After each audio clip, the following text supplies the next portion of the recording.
Qu'est-ce que tu veux? Ok, est-ce que tu peux prendre de la bière, du soda, quelques chips et des barres chocolatées? Allez, profite pour prendre un presse-agrumes électrique, j'en ai marre de le faire à la main. Mais y a rien d'essentiel là-dedans. Bonjour tout le monde. Je me suis rendu compte qu'il y avait toute une polémique autour des achats de première nécessité.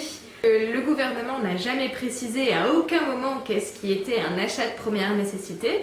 En revanche, ils ont bien dit aux autorités de verbaliser avec discernement. Tout avec les abus de pouvoir des fameuses autorités en ce moment, je suis pas sûre que c'était une très bonne idée de les laisser comme ça avec ce fameux discernement. Du coup, avec ma vidéo sur les besoins hier, je me suis dit que j'allais faire une sorte de continuité en essayant de voir qu'est-ce qu'un achat de première nécessité. Dans un premier temps, je me suis renseignée sur la liste des établissements autorisés de la liste sur gouvernement.fr. Je me suis dit que ça allait me prémâcher le travail, mais pas du tout. Quelle erreur de jugement. Je vous mets là les différents établissements autorisés à recevoir du public. Comme vous pouvez le voir, la liste est longue. Et surtout, on constate que de manière générale, la nutrition, l'informatique et certains autres trucs comme les secteurs banquiers, financiers et assurances sont considérés comme des établissements pouvant recevoir du public en ces temps de confinement extrême où on est censé faire le minimum vital. Du coup, je me suis dit que j'allais reprendre le schéma que j'avais fait hier, que je vous mets là, résumant les besoins universels et distinguer pour chacun de ces besoins les achats nécessaires pour combler ces besoins. D'abord commencer par la liste des 14 besoins fondamentaux parce que la pyramide de Maslow c'est un petit peu un fourre-tout, donc je vais surtout me baser sur les 14 besoins fondamentaux de Henderson. Le premier besoin étant respirer, bon pour ça va, on n'a pas encore besoin d'acheter l'oxygène. Hashtag le Lorax. Boire et manger.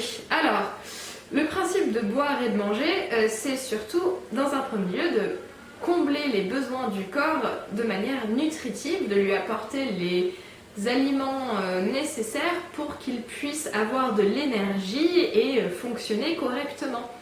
Et c'est pour ça que dans l'intro, j'ai mis l'accent sur les trucs sucrés, parce que nutritivement, les aliments extrêmement transformés n'ont absolument rien de nutritif. D'ailleurs, le saviez-vous? Il y a des scientifiques qui ont fait une expérience sur des rats. Ils ont donné à des rats pendant quelques semaines de l'héroïne et du sucre. Et ensuite, au bout de quelques semaines, ils ont mis ces rats dans des boîtes avec deux interrupteurs. L'un leur donnait de l'héroïne et l'autre du sucre. Vous savez ce que les rats ont choisi? Sucre. Et oui, le sucre est plus addictif que l'héroïne. On est une belle bande de humains addicts au sucre. Il faut prendre la flore intestinale en jeu aussi parce que les aliments qui sont trop gras, trop sucrés, trop salés n'apportent pas beaucoup de choses intéressantes nutritivement parlant, mais aussi la flore intestinale s'en trouve totalement déserte. La flore intestinale, c'est en gros tous les petits micro-organismes fondamentalement essentiels pour votre digestion qui influencent aussi vos émotions. Et c'est une sorte de deuxième cerveau en fait. Avoir une alimentation riche et variée en termes de légumineuses, fruits, variés quoi, et brutes aussi, ça permet à la flore intestinale, elle, de se développer et du coup, on s'en sent mieux parce qu'on a un système digestif qui fonctionne mieux aussi. Donc les aliments de première nécessité, au final, c'est surtout les aliments qui nous apportent les nutriments dont notre corps a besoin. Basiquement, ce dont on a besoin, c'est de trucs pas transformés. Parce que la nourriture transformée, elle n'apporte vraiment plus rien. Déjà, quand on regarde la liste d'ingrédients et qu'on arrive à peine à en comprendre la moitié, c'est que c'est pas de la nourriture. C'est juste la forme, le goût, la couleur, mais c'est pas vraiment de la nourriture. Il y a certains scientifiques qui appellent ça d'ailleurs les aliments à fausses calories. Des calories qui comptent comme gras et qui vont s'accumuler en vous, mais qui ne vont pas vous nourrir. Le troisième besoin, c'est éliminer. Bon, ça tombe bien, on n'a pas encore besoin de payer pour aller chier. Proteste contre les toilettes payantes. On ne devrait pas avoir besoin de payer 50 centimes pour aller pisser dans les lieux publics. Je comprends bien qu'il faut nettoyer l'espace, etc. Mais on pourrait instaurer un autre système, genre être plus responsable de la merde qu'on laisse derrière nous. Se mouvoir. Alors heureusement pour la majorité de la population, se mouvoir n'est pas un problème et on n'a pas besoin de payer des choses pour pouvoir bouger. On peut simplement faire du sport chez nous. Surtout en ce moment avec le confinement, on a bien constaté qu'on n'avait pas spécialement besoin d'aller dans des salles de sport. Les salles de sport sont très pratiques, certes, pour se motiver mutuellement dans une ambiance de sport, mais ça, c'est pas si essentiel que ça. Dormir, se reposer. Bon bah, restez chez vous, j'ai envie de dire. Savez-vous qu'il existe plus de logements vides que de personnes sans domicile fixe ? Peut-être qu'on pourrait organiser quelque chose et ces logements qui sont totalement inhabités, les mettre à disposition. Vu qu'ils sont inhabités, autant en profiter. Se dévêtir. C'est une nécessité d'avoir chaud l'hiver, de se sentir bien dans sa peau parce qu'on a envie d'avoir un bon style, etc. Mais là, avant d'aller acheter, on peut déjà essayer de faire des échanges. Par exemple, moi j'ai plein de vêtements qui viennent de copines avec qui on a fait des après-midi. On ramène nos fringues qu'on met plus, on les pose au milieu de la pièce et on a notre bouteille de vin et on essaye des fringues toute l'après-midi avec un petit peu de convivialité. Mettre des vêtements que les autres ont déjà portés. Enfin, les vêtements que tu récupères, tu peux les laver. Et si vraiment ça te dégoûte quand même, fais gaffe à ne pas trop recycler non plus parce que ça se trouve tu pourrais te retrouver avec des stylos billes faits avec de vieux pulls. Sa température à 37,2, voilà, essayez de pas tomber malade s'il vous plaît. Mais bon, ça, restez chez vous. Alors, le besoin d'être propre. L'hygiène est tout aussi importante que la nourriture. Ça, je pense qu'on n'a jamais été aussi conscient de ça qu'en ces temps maintenant. Plus, vous le savez, on n'a pas besoin de se laver tous les jours. C'est mauvais pour la peau de se laver tous les jours parce que, comme le microbiote, on a plein de bactéries sur la peau qui sont nécessaires à la vie. Si on n'avait plus ces bactéries, ce serait comme enlever un bouclier. Et donc, se laver tous les jours, c'est altérer ce bouclier de bactéries qu'on a sur nous. Donc se laver tous les 2 jours ou tous les 3 jours, c'est déjà plus raisonnable pour notre peau. Prendre soin de son corps, c'est pratiquement la même chose que lui apporter les nutriments nécessaires pour qu'il puisse vivre.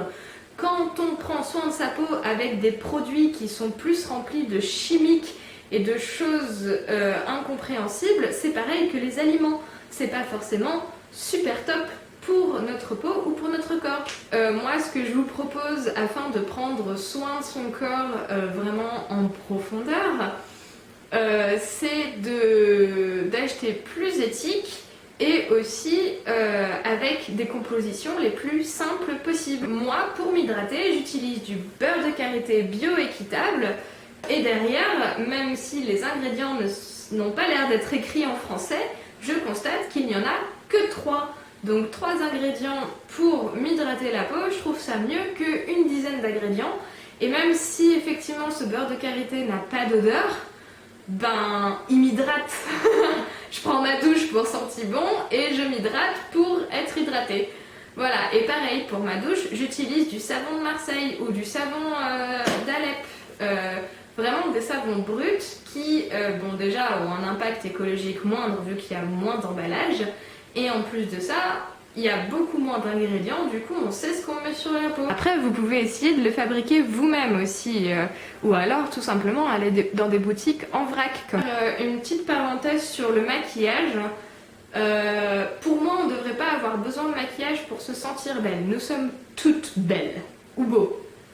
Mais je comprends que certains aient envie d'en utiliser parce que ça fait du bien, c'est prendre soin de soi aussi. Mais dans ce cas-là, c'est pareil, il faut vraiment regarder d'où vient votre maquillage et de quoi il est constitué. Parce que beaucoup de maquillages bas de gamme sont constitués à partir de graisse de baleine ou de graisse de porc ou de trucs vraiment pas très éthiques et pas vegan non plus. Je sais que c'est chiant et qu'il faut lire un petit peu plus, mais ça fait partie vraiment des trucs importants et dans notre société aujourd'hui, on nous donne tellement de choses qu'on a souvent tendance à s'y perdre et à plus se fier au marketing qui joue sur nos émotions que sur nos besoins. Donc, Quand vous faites des achats, pensez à vos besoins avant vos émotions. Je sais que se faire plaisir, ça fait partie des émotions, mais on peut aussi considérer que se faire plaisir, ça fait partie des besoins. D'ailleurs, vous saviez que l'étymologie d'envie, ça vient du latin invidia, c'est-à-dire malveillance, ou même invedere, regarder d'un œil jaloux. Donc avoir des envies, c'est pas si positif que ça dans l'étymologie, tandis qu'avoir des besoins, ça, c'est naturel. Besoin d'éviter des dangers, bah... restez chez vous. Besoin de communiquer. Alors là, en ce moment, avec le confinement, on est très content d'avoir Internet. Et vous êtes déjà intéressé à la politique des confidentialités des réseaux sociaux? Moi, je l'ai lu un peu et... en fait, ils savent tout ce qu'on fait. Tout ce que vous faites sur Internet, c'est enregistré.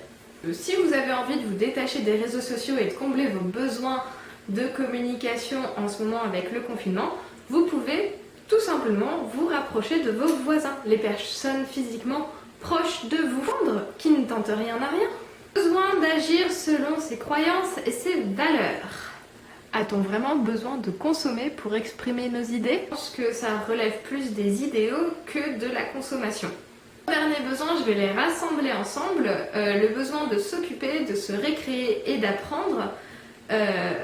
Parce que du coup ça révèle du même besoin de la pyramide de Maslow, c'est-à-dire le besoin d'estime et d'accomplissement. On peut combler ces besoins un petit peu de la même manière, parce que par exemple, si pour vous occuper, vous avez besoin d'un objet quelconque, vous pouvez passer par plusieurs stades de réflexion avant l'achat immédiat. Vous pourriez d'abord vous poser la question, est-ce que j'ai déjà quelque chose qui ressemble à ça?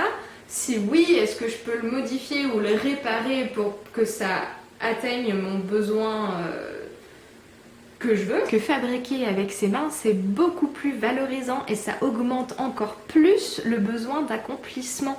Donc fabriquer les choses avec vous-même, c'est vraiment un élément essentiel de ces besoins de s'occuper, se récréer et apprendre. Si vous pouvez ni le réparer ni le fabriquer, vous pouvez dès lors vous rapprocher de vos voisins et voir si quelqu'un peut vous le prêter si c'est pour une courte durée, ou alors vous l'échangez contre un service ou un bien que lui pourrait avoir besoin. Donc faire marcher le troc. Voilà, vous pouvez chercher une plateforme de seconde main afin de satisfaire votre besoin sans pour autant l'acheter neuf. Parce que comme ça permet de donner on peut donner une seconde vie aux choses parce que des gens n'en veulent plus, mais nous par contre ça nous intéresse. Donc voilà, c'est pour ça que le troc à petite échelle, moi je pense que ça peut vraiment fonctionner. Et si vous avez déjà dépassé tous ces stades de réflexion, vous n'avez rien qui peut satisfaire la réparation ou la fabrication de l'objet dont vous avez besoin, vous n'avez personne autour de vous qui en a ou qui ne veut vous en prêter ou qui veut vous l'échanger, vous n'avez rien trouvé sur les plateformes de seconde main, à ce moment-là, potentiellement, vous pouvez aller en acheter un neuf en magasin. Mais je pense que parmi les 3 étapes d'avant l'achat en magasin, vous pourrez largement trouver quelque chose pour satisfaire votre besoin. Parce que même si c'est pas neuf en soi, tant que c'est fonctionnel. Donc, grosso modo, les achats de première nécessité, ce sont les achats qui vont combler en premier lieu vos besoins du corps, donc des aliments nutritifs bruts de préférence, le moins transformés possible afin d'avoir tous les nutriments nécessaires pour votre organisme.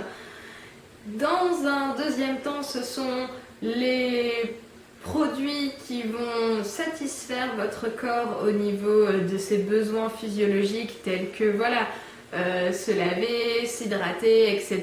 Mais pareil, dans la même optique que les aliments bruts, essayez de prendre le plus de savon brut, de crème hydratante brute avec le moins d'ingrédients possible afin d'avoir simplement les nutriments, les choses nécessaires, pas de superflu ou de choses toxiques avec des millions de produits chimiques dedans. Les objets que l'on peut imaginer utiliser pour pour satisfaire notre besoin d'estime et d'accomplissement qui sont résumés avec les besoins de s'occuper, se récréer, apprendre, vous pouvez passer par différents stades. Le stade réparation, fabrication, emprunt ou troc, plateforme de seconde main et en dernier lieu, achat si vraiment vous n'avez pas trouvé votre bonheur avant. Mais moi je pense que voilà, c'est possible de trouver son bonheur sans se ruer directement au supermarché. Ne vous ruez pas pour acheter tout en neuf ou tout en multi-transformé parce que c'est ça, des choses non nécessaires. Les choses nécessaires sont vraiment, voilà, ce que je viens de vous dire, les produits bruts avec le moins de transformation possible afin d'apporter les nutriments et les besoins fondamentaux de votre corps. Et pour le reste, soyez créatifs. Bonne journée!